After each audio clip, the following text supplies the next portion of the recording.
હર્ષભાઈ સંઘવી, રામ રામ. રામ રામ ભાજપ સરકાર, ગુજરાત સરકાર. કેમ છો? બધા મજામાં?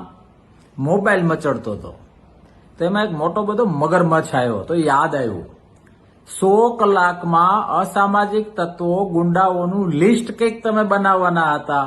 તમારી પાસે બહુ કામ હોય, વ્યસ્તતાને કારણે કદાચ ભૂલી ગયા હોય, તો મને એવું લાગ્યું કે ગુજરાતની જનતા વતી તમને જરાક પૂછી લઉં, શું થયું? લિસ્ટ તૈયાર થયું? મૂંઝાતા નહીં.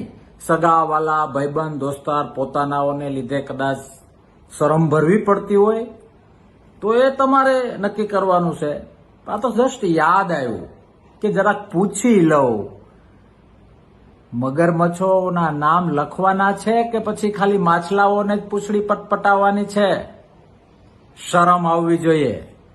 ગુજરાતની જનતાને જે ગેરમાર્ગે દોરવાના પ્રયત્નો કર્યા છે, એ પ્રયત્નો જો ગેરમાર્ગે દોરવાના ન હોય તો 100 કલાક ક્યારના પતી ગયા છે.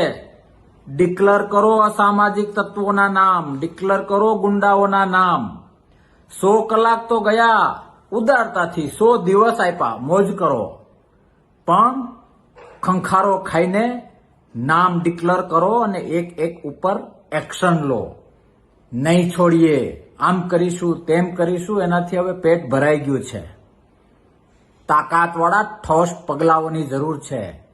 અમારું કે મારું નહીં, ગુજરાતની જનતાનું આ એક મંતવ્ય છે કે અમે રાહમાં છીએ, રાહમાં તમારું એ લિસ્ટના દર્શન કરવા માટે.